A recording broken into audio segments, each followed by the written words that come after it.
Bonjour à tous, nous revoici pour le tirage des énergies du week-end du 22 et 23 janvier 2022. Je dis jamais l'année, mais bon, j'imagine qu'en 2050, personne viendra voir mes vidéos qui datent de 2022, surtout sur un tirage des énergies du week-end. Mais bon, bref. Cette semaine, j'ai décidé de faire 2 vidéos. Je vais en faire une pour Insta. Enfin, j'en ai fait une pour Insta, elle est déjà faite, qui est un peu plus courte, un peu plus concise, de façon à rentrer dans le cadre des IGTV, et aussi parce que peut-être qu'il y a des gens qui ont envie de, enfin voilà, de pas faire des vidéos trop longues, de regarder des vidéos trop longues. Je sais que tout le monde n'est pas foufou du format vidéo. Donc j'ai fait cette petite vidéo qui fait environ une dizaine de minutes. Et là, celle-ci, je vais pouvoir me permettre enfin de dépasser un peu les 15 minutes, ce qui est toujours assez frustrant parce que je peux pas bien rentrer dans le détail, etc. des choses. Donc j'essaye de, voilà, hein, peut-être Bon, je vais pas trop dépasser les 15 minutes malgré tout parce que on sait jamais. Ça peut être trop chiant. Enfin, un tirage des énergies du week-end, si ça dure trop longtemps, c'est pas forcément terrible, je trouve, personnellement. Mais bon, bref. Sauf si vous avez du temps à perdre, hein. Moi, j'en regarde des fois qui durent 1 heure, mais bon, effectivement, c'est que j'ai du temps à perdre. Mais dans la vie quotidienne, on n'a pas toujours du temps à perdre. Donc voilà. Donc voici, voilà le tirage. Je vous demande de mettre des pouces, de liker, de blablabla, blablabla, partager. Enfin bon, bref, j'oublie tout le temps de le dire. J'oublie de préciser aussi que je m'appelle Nadia Loriga. Je sais pas si des gens tombent sur la vidéo comme ça par hasard, voilà. Et puis, je vous rappelle que vous trouverez en description le timing des tirages, parce que si vous voulez voir que le vôtre, vous pouvez directement vous y rendre. Donc, je vais vous présenter les cartes tout d'abord visuellement. Ce sont 3 cartes du Dixit. Vous pouvez en choisir une sur le visuel, et puis après, je vous expliquerai un peu comment je les ai ressentis, et vous pourrez aussi choisir sur ces ressentis que j'ai eus. Donc voilà, hein, celle-ci c'est la première, la seconde, la troisième. Je masque un petit détail important sur la troisième, là, que je ne veux pas masquer. Voilà. Bon, passons à l'explication de ces petites cartes. Donc, cette carte-ci, nous voyons un chat. J'adore les chats. J'en ai malheureusement plus, et puis je voyage trop pour pouvoir en garder, mais bon, bref, j'adore les chats. Enfin, pas en garder, mais en reprendre un comme ça. De toute façon, tous les chats que j'ai eus sont des chats que j'ai trouvés. Donc, bon, bref. Raconte ta vie, ça intéresse tout le monde. Voici donc cette carte et ce chat qui a une queue avec des épines. Donc, on sent qu'il y a une notion de vouloir se protéger. Et il a autour de lui des espèces de sangles qui ont l'air de l'oppresser. Et derrière lui, il y a ce serpent. Donc, bon, hein, on va rester sur la mythologie chrétienne avec le serpent, le traître, blablabla, le diable. On a l'impression avec cette carte qu'on a une problématique d'oppression par quelqu'un ou euh, de se sentir pris au piège par une personne. Voilà, il y a quelqu'un qui nous fait du mal, qui nous blesse, qui nous oppresse, etc. Voilà. Ça peut être quelqu'un ou un groupe de personnes, hein, ou notre boîte. Voilà. La seconde carte, c'est celle-ci. Donc là, on a un joli paysage. On pourrait se croire sur une plage ou dans un désert, mais enfin bon, ça reste un endroit sympa avec un beau ciel bleu. Je crois moyen au désert à cause des nuages, hein, mais bon, voilà. Bien qu'il doit y avoir des nuages dans le désert, mais enfin bon. Bref, peu importe. Et il y a des poires, hein, c'est ce qui fait pas trop penser au désert non plus, mais enfin bon, on peut être dans une oasis, on ne sait jamais. Il y a des poires qui tombent du ciel et le personnage est en train d'en tenir une dans ses bras. Donc il y a vraiment une notion, moi je trouve, d'abondance qui nous arrive, qui tombe un peu du ciel. C'est un peu inopiné, mais voilà, ça fait plaisir. Donc il y a, voilà, hein, si vous êtes dans une phase un peu d'abondance, il y a des sous qui arrivent ou des bonnes choses, hein, qui arrivent. Cette carte est pour vous. Et maintenant, troisième carte, la carte qui montre donc ce personnage. Derrière lui, il y a des montagnes, et notamment, il y en a une, excusez-moi, j'ai eu un petit... qui semble sortir de son chapeau. Donc on ne sait pas trop si c'est la montagne est derrière lui ou si elle sort de son chapeau, mais moi ça me fait vraiment penser au fait de rêver de montagne, hein, de rêver d'un ailleurs. Et on voit que le personnage est en train de picoler tout seul. Il a même le nez rouge, hein, donc il est vraiment en train de se bourrer la gueule pour oublier qu'il n'est pas là-bas. Donc il y a un côté où vous n'êtes pas où vous voudriez être et ça vous déprime un peu. Vous n'êtes pas à l'endroit, à la place que vous voudriez avoir et ça vous déprime un peu. Donc ça peut être un endroit, un lieu réel, hein, vous voudriez déménager, aller vivre dans une région particulière du monde ou de la France. Ou alors ça peut être tout simplement obtenir un autre poste, aller dans une autre entreprise, enfin voilà, vous voyez. Mais vous avez quelque chose quand même d'assez précis en tête, un lieu, une entreprise, un poste bien précis, et on ne vous l'accorde pas, entre guillemets. Hein, c'est pas possible pour l'instant et ça vous déprime. Donc passons maintenant au tirage des énergies de votre week-end. Donc tout d'abord pour ceux qui ont choisi cette carte-ci, hein, donc il y a un sentiment d'oppression, ou d'être pris au piège. Et j'ai tiré en énergie de votre week-end la mort. Donc on voit sur la carte de la mort ce personnage qui a les dents serrées, hein, on voit bien ses dents. Attends, j'essaie d'éviter les reflets, c'est un peu compliqué. Donc il a les dents très serrées et puis là il est en train d'essayer de tout foutre en l'air. En fait, il est en colère. C'est un peu ce que cette carte vient dire. Vous vous sentez peut-être un peu trahi, hein, par les choses qui sont en train de vous arriver. Il y a quelqu'un qui vous veut du mal, qui vous oppresse, qui vous oppresse, qui vous met la pression. Enfin voilà, vous vous sentez comme ça, là, pris au piège et vous avez envie de tout dégommer, de tout. Ça vous énerve profondément à minima intérieurement, ou en tout cas ce week-end vous allez extérioriser peut-être un peu cette colère. Ça va peut-être pas rejaillir sur les bonnes personnes d'ailleurs, mais bon, voilà. Et donc en conseil, j'avais tiré le chariot et en déconseil le pape. Et puis j'ai tiré une carte de l'oracle des runes de Lyra Coltyr et de Gulliver l'aventurière, Lyra étant l'auteur et Gulliver l'illustratrice. J'ai tiré Otala. Hein, donc vous voyez la rune, elle est ici. Donc avec le pape... Oups là, carrément, elle m'a sauté des mains. Le pape, nous avons un personnage... Alors ce qui est assez rigolo sur les deux cartes, c'est que nous avons deux personnages. Hein, je parle des cartes de tarot, hein, pas Otala. Nous avons... Je la pose 2 secondes. Hein. Deux personnages qui sont en procession.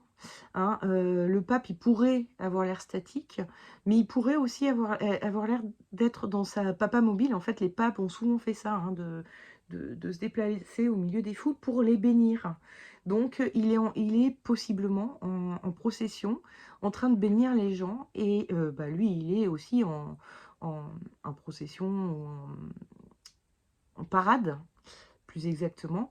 Il a ses jolis habits, il est dans son chariot en train d'avancer, donc on peut supposer qu'il est en train d'accomplir un protocole de parade. Voilà.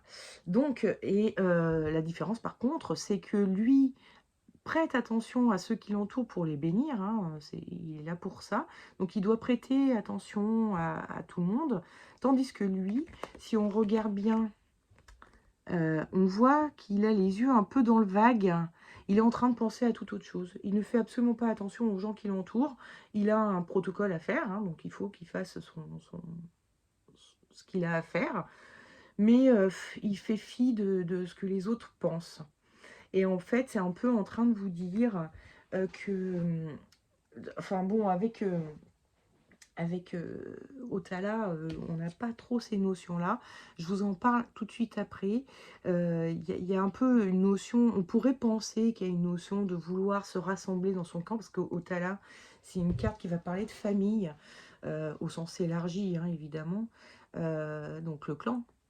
Et qui va parler de rester au sein de la famille, quoi, voilà, de se rapprocher de nos proches, Et donc de ne pas faire attention à ceux qui nous veulent du mal. Bon. Donc ça peut être une interprétation, hein, c'est pas du tout une erreur. Excusez-moi, je me repositionne. Hein. Donc c'est pas du tout une erreur d'interpréter la carte comme ça, mais il y a autre chose qui m'est venue et on en reparlera tout de suite après. Donc là, j'étais en train de dire, le tarot est en train de vous dire, essayez de ne pas trop prêter attention à ces attaques ou aux pressions que vous recevez. Essayez de rester indifférent. Parce que l'indifférence, en fait, quand les gens essayent de vous blesser volontairement, ou même pas trop inconsciemment, il y a un besoin que l'autre réagisse à ce qu'on est en train de lui faire. C'est le principe de la manipulation, c'est le principe on veut vous faire perdre votre sang-froid, on veut que vous réagissiez, parfois en leur donnant raison, sauf que vous n'êtes pas d'accord et du coup vous dites non, je préfère faire comme ça, ou je préfère penser comme ça, enfin voilà, je suis pas d'accord avec toi, et ça plaît pas. Donc on continue à vous faire foutre la pression pour que vous finissiez par dire ok, je vais penser comme toi. Sauf que ça arrive jamais, évidemment, hein, c'est complètement idiot de réagir, enfin de faire ça, mais bon, malheureusement, il arrive que des gens voilà, insistent pour que vous finissiez par dire ce qu'ils ont envie que vous disiez. Donc, eh bien, une solution, ça peut être tout simplement de faire preuve d'indifférence. Vous ne répondez même pas, vous dites oui, oui, d'accord, en montrant que bon, oui, oui, ok, j'ai bien compris, merci, c'est bon, mais je ferai quand même comme je veux. Vous comprenez un peu le système. Donc, et puis l'indifférence, si c'est volontaire hein, de vouloir vous blesser, l'indifférence est la meilleure des défenses. Parce que si vous réagissez, ils vont avoir gagné. Si vous réagissez pas, ils vont avoir l'impression que ça ne vous touche pas, et du coup, ils vont se dire, ah merde, j'arrive pas à l'atteindre. Mais les blessures que j'essaye de lui faire ne l'atteignent pas. Et donc revenons à Otala, parce que Otala, c'est une carte qui parle de famille et qui parle des racines aussi. Elle a cette forme-là, hein, un peu, donc on peut penser à une maison sur pilotis. Donc il y a les fondations de la maison qui sont bien enracinées, et puis il y a la maison. Et la maison ne tient pas sans ses racines. Et donc ça va parler aussi d'héritage. Donc ça peut être l'héritage physique, enfin physique matériel, pardon. On le voit ici avec cette personne âgée et cette petite fille où la personne âgée est en train de donner quelque chose de précieux. Hein. Donc c'est une étoile qui brille, blablabla. Voilà. Hein.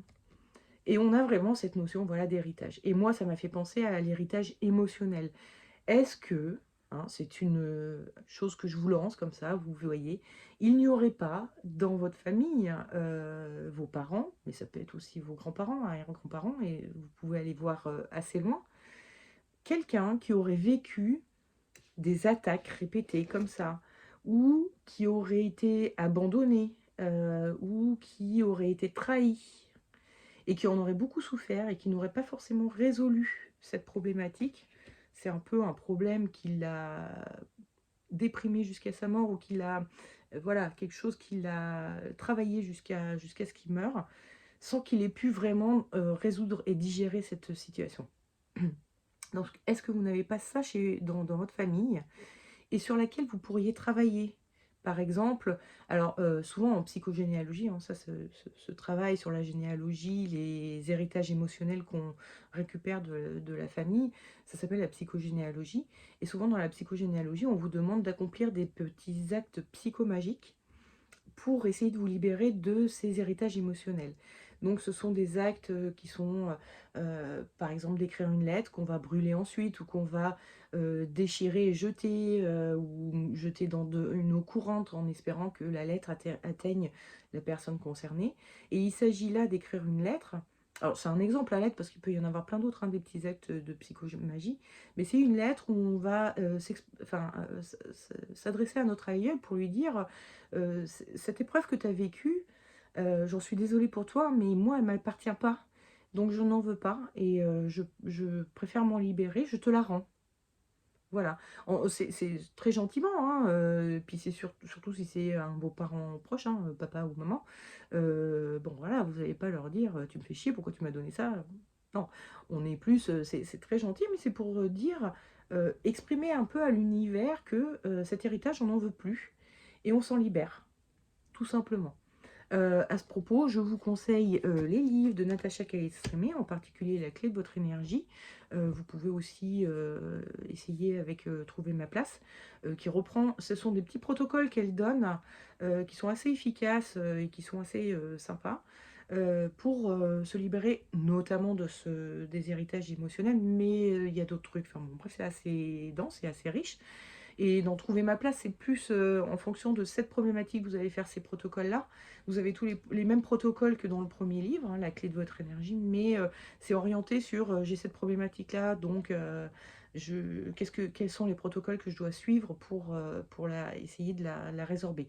Mais voilà, avec La clé de votre énergie, vous avez tous les protocoles avec l'explication avant chaque protocole, donc ça peut être très efficace aussi. Je trouve que c'est le livre qu'il faut avoir. Trouver ma place, c'est un peu pour aller plus loin, éventuellement. Voilà.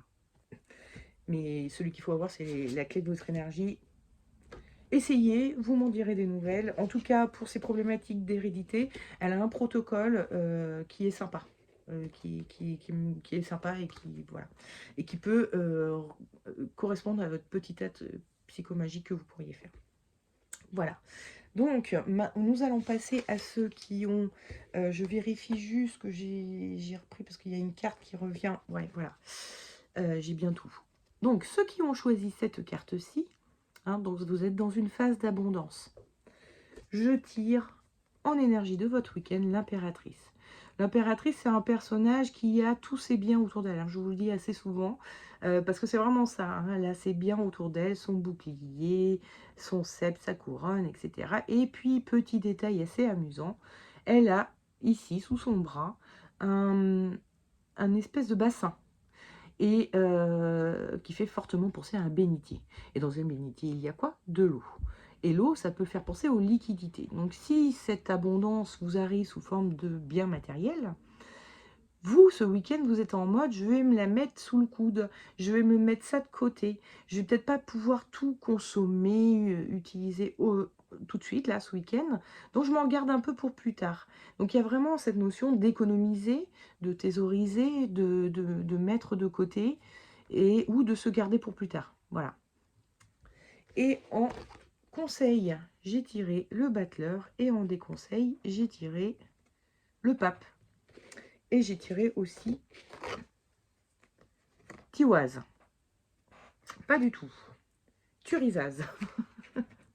Alors, bon, hein, comme je vous l'ai dit la semaine dernière, je ne dis pas les noms que Lyra Coltier, elle utilise. Enfin voilà, bon, moi je viens de me rendre compte là en lisant un peu tout à l'heure que j'utilise plutôt les termes proto-germaniques des runes, les noms proto-germaniques. Elle fait un mélange de tout et de toutes les... Parce qu'il y a plusieurs langues qui ont utilisé les runes, plusieurs peuples qui sont succédés. Donc c'est toujours des peuples nordiques, germaniques, anglo-saxons, nordiques, voilà. Et donc en fonction des langues, le nom de la rune pouvait changer. Alors c'est toujours un peu les mêmes racines évidemment, mais voilà. Donc on voit que c'est un peu la même racine, Turs ou Turs, parce que c'est le TH anglais, hein, c'est en fait la prononciation, c'est le TH anglais de, qui ressemble plus à un 2, un D qu'un T. Mais bon, voilà. Bref, donc, trêve de blabla. J'ai donc tiré le pape en déconseil. Et en conseil, le battleur. On est sur deux personnages qui sont totalement différents. Le pape, c'est un homme de foi. C'est un homme qui a confiance en l'humanité et en la rédemption de l'humanité. Il bénit les gens pour les nettoyer de leurs péchés, de façon à ce qu'ils puissent accéder au paradis. Parce qu'il considère que chacun doit accéder au paradis, blablabla. Hein, vous connaissez un peu le discours... excusez-moi, j'ai un peu soif. Vous connaissez un peu, et puis j'ai pas d'eau, hein, donc ça va recommencer. Donc voilà, c'est un personnage qui fait confiance. Tandis que le battleur, c'est un personnage beaucoup plus filou. Il est... c'est un battleur, hein, donc c'est un personnage, un camelot, et un illusionniste. On peut vraiment visualiser avec le battleur le personnage qui fait le bonto. Ah ouais, je viens de m'en souvenir. Dans la vidéo précédente, je ne me rappelais plus comment ça s'appelait ce jeu. Alors, donc les gobelets avec la boule, voilà, et puis ils font tourner les gobelets, et puis on doit savoir où est la boule dans les gobelets. Et on perd toujours à ce jeu parce que la personne qui fait le bonto triche. D'accord? Donc c'est un filou. Et il a un côté, il n'y a pas plus méfiant que les filous. Et c'est aussi ce que vient vous dire Turizaz. Turizaz, c'est cette rune-là qui ressemble, hein, vous pouvez imaginer une tige avec une épine. Et sur la carte, on le voit, et c'est de l'aubépine. Hein. C'est vraiment l'aubépine et une plante qui est piquante et jolie à la fois. Donc elle a vraiment un espèce de côté comme ça, elle peut nous charmer et puis elle va nous piquer. Et c'est vraiment une rune qui va être utilisée pour la protection, pour la méfiance, pour éloigner les ennemis. Et là, vous êtes en train d'acquérir des richesses, a priori. Donc c'est en train de vous dire, faites attention, parce qu'il y a peut-être des envieux autour de vous, donc méfiez-vous, ne faites pas trop confiance. C'est ce que vient vous dire Turizaz et le battleur. Ils vous disent faites pas comme pape, ne croyez pas que tout le monde il est beau, tout le monde il est gentil, on n'est pas chez les bisounours. Vous risquez de faire des envieux qui peuvent vous voler ou justement simplement exprimer leur jalousie et pas être très sympa avec vous. Donc restez plutôt discret sur les richesses qui vous arrivent. Voilà. Enfin, partagez évidemment à ceux qui vous aiment, mais pas à tout le monde. Faites gaffe. Voilà, voilà. Donc nous allons passer maintenant à ceux qui ont choisi cette carte-ci. Hein. Donc vous rêvez d'être ailleurs. Vous n'êtes pas à votre place, vous rêvez d'être ailleurs et ça vous déprime un peu. Et ça vous déprime tant que l'énergie de votre week-end, c'est l'ermite. Alors, chose assez rigolote, l'ermite est un personnage donc qui part en ermitage ou dans une grotte. Et les grottes, c'est où? C'est dans les montagnes. Donc, c'est assez rigolo qu'il y a cette redondance de la montagne. Donc, bon, vraiment, hein, si vous rêvez de vivre en montagne, dans une montagne précise ou n'importe quelle montagne, voilà, hein, le tirage est pour vous. Mais néanmoins, le personnage de l'ermite, il est là pour aussi nous dire que ce week-end, vous allez être en mode j'ai envie de voir personne. Hein. C'est un personnage qui s'éloigne du monde, qui va justement dans sa grotte dans les montagnes pour être loin de tout le monde. Il n'a pas envie de sortir, il n'a pas envie de voir du monde parce que ce qui l'entoure, enfin ce qui vous entoure, ne vous correspond pas, ça ne vous plaît pas. Excusez-moi, décidément. Donc vous avez envie de rester chez vous, loin du monde. Le conseil que vous donne le tarot, c'est la force. Et le déconseil, c'est l'étoile. Et j'ai tiré avec les runes tir. Enfin, moi j'appelle ça tiwaz. C'est écrit tir, donc j'ai dit tir, mais en fait je l'appelle tiwaz. Donc, pardon. Avec l'étoile, on est dans un paysage de nuit. Et il y a des étoiles au-dessus de nous. Je sais pas vous, mais moi quand je vois des étoiles, ça me fait rêver. Et c'est justement en train de vous dire, rêvez pas trop. Hein. Si vous avez un projet de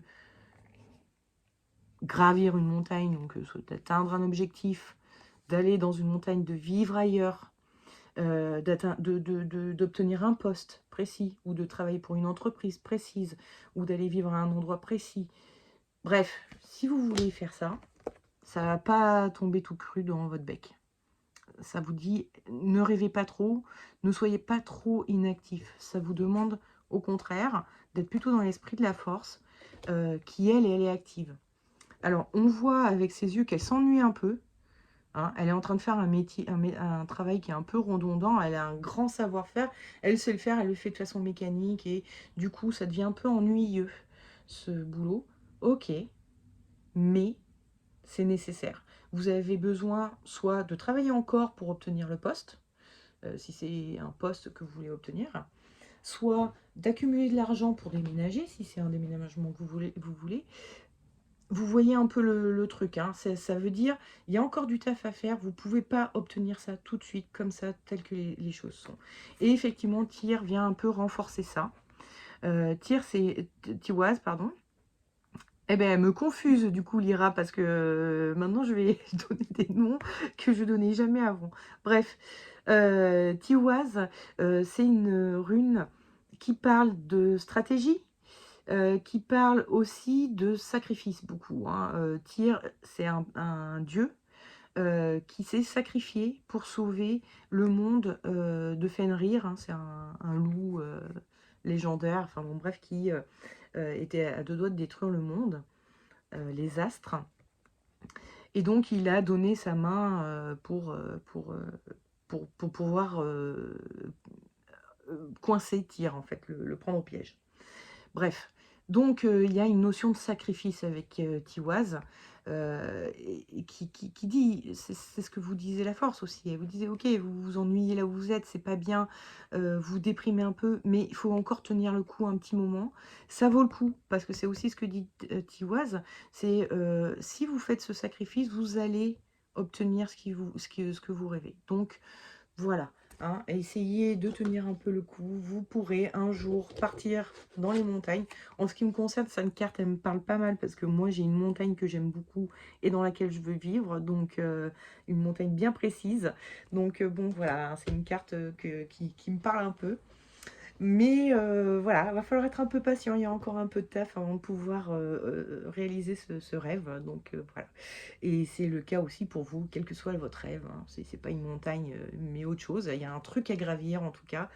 Et voilà, bah, c'est pas encore pour tout de suite, mais ça s'en vient, faut juste bien tenir le coup. Voilà, bon bah écoutez, on a fait le tour des questions, j'ai fait une vidéo de 26 minutes, première fois. Donc j'ai un peu dépassé, hein, par rapport à d'habitude parce que bah voilà, hein, j'en ai marre de devoir speeder pour expliquer les cartes et tout ça, parce que j'aime bien aussi quand même vous montrer un peu les cartes et vous les expliquer, vous donner un peu leurs histoires et tout ça. Même si au fil des vidéos, forcément, il y a des trucs qui reviennent, qui sont un peu redondants, mais bon, voilà, c'est aussi comme ça, éventuellement, que vous pourriez apprendre à vous servir de ces cartes. Bah, c'est en écoutant des gens en parler et en vous faisant des descriptions de ces cartes. Bon. Donc voilà, je suis contente d'avoir dépassé un peu mes 15 minutes habituelles et de pouvoir vous parler un peu plus longuement.